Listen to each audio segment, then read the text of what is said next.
one of the couple of other things I'll mention is some of our patients have had dental procedures done in between. We had one patient that did plastic surgery. So she was going to get her breast and her face. She was in her 60s and she was under our protocol. But lo and behold, her plastic surgeon called me 3 days after she had her surgery when she did her follow-up and said, I've never seen a person heal this fast. Casper, within 10 days, the stitches were out. You couldn't even tell she was cut. Same thing with dentistry. We had a patient that was going to go, he had a problem with a molar. So we had to go get an operation to get the molar taken out. He healed. So the dentist wanted him back within 3 days to take the stitches out. When he went back there, he goes, holy moly, I'm not going to have to do a second procedure. You've healed already. And he goes, I've never seen this. So the patient told him what we were doing. I got a call from the dentist. And so these guys are now looking at us as an alternative method or option for patients that are going to want to heal quickly, especially on the plastic surgery side. Dr. High here in Raleigh is very popular. And I've seen his head nurse and his alternative nurse. They came in here and they're now our patients. So and they saw what it did to their patient and they were interested. So they came in. And that's how I think the word of mouth is getting out. We did some marketing analysis and said, well, every one patient within 3 months should bring you 6 patients. Now, whether they become patients or whether they become curious onto what we're doing. And I've seen that. I have seen that word of mouth pick up. We've had some people from Tennessee call us, from Virginia call us. And, it could be a long day's trip, 5 hours from Tennessee, 5 hours from DC. We do have patients that do drive a bit.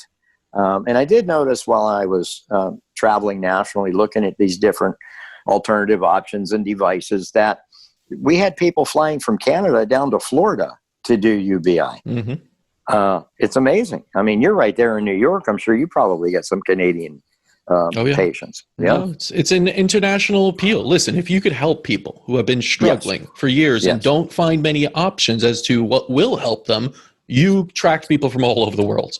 So, when you have this type of technology like the PL 2020 and so many other things that can help people will show up, right? And word of mouth that's all we, go off of. There's no need to advertise when patients get better. I feel like advertising is something when you can't help them, when you then you need to get new ones because no one's talking about how they were helped. It's like the lawyer following the bus for accident victims. Exactly. Yep. No, I don't want to sell snake oil. And that's also that I noticed. And that was a deterrent a little bit at the beginning, was the fact that we did have a lot of medical manufacturers that had anecdotal data. They weren't providing the efficacy and the results that I expected. And so it took us 1.5 years, actually, Casper, to go through the data that I had that was written in the 40s, 50s, 60s, 70s, 80s, 90s, up to current. It took me 1.5 years to have an analyst go through it and determine what was true and what was just anecdotal. So we only took the true data, the medically proven data. And that's when I say we've identified 80 diseases that we're very effective on. And I'm going to elaborate a little bit, if you don't mind. Yeah, please. So out of our data mining, we took, let's say, Lyme disease. And out of the Lyme disease patients, how many were 100%? How many were 80%? How many were 60%?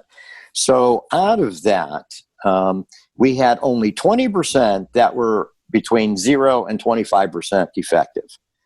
Then it became, as we went up the scale, it became stronger and stronger.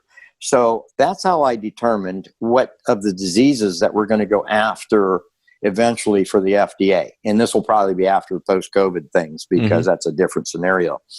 But we were very effective on Lyme.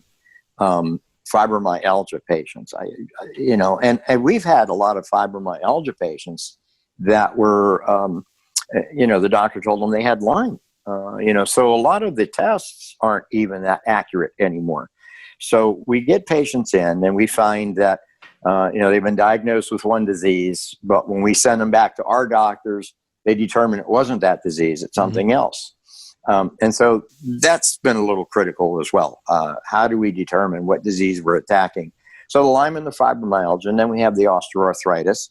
We have allergies. By the way, here in North Carolina, it's probably the top state in the United States that's the highest allergy. I've never had allergies in my life. And when I moved here, my eyes are watering, my nose is running when I get up. And it took several months. Gee, what's going on here? Well, the doctor said, well, we can give you a shot monthly. I said, that's okay. I'll take care of it. So I go back and do my procedure, and I do a monthly procedure. I don't have any allergic situations. But we have had some patients that were so allergic to dust or grass. And so they couldn't even go to a hotel because when they go into the hotel room, they haven't cleaned it or the cleaning solutions that they've used there. And so this one gal, she's in her 40s. She travels a lot. She works for IBM. And she came in and was complaining about everything. She couldn't eat this. She couldn't go to hotels. She had to do this. And within, I think it was a month and a half later, she had to go to Germany. And she was afraid. I said, well, just play it by ear and give me a call. As soon as you get back, we'll get you on the procedure. She called me from there. And she was the only one that didn't get sick the whole time in Germany. Her and the other 5 people were sick. They couldn't eat the food. They couldn't drink the water. She was living life and laughing at them. These are things that I've seen physically and in my patients' results that really make me happy that we can do this and be helpful to people.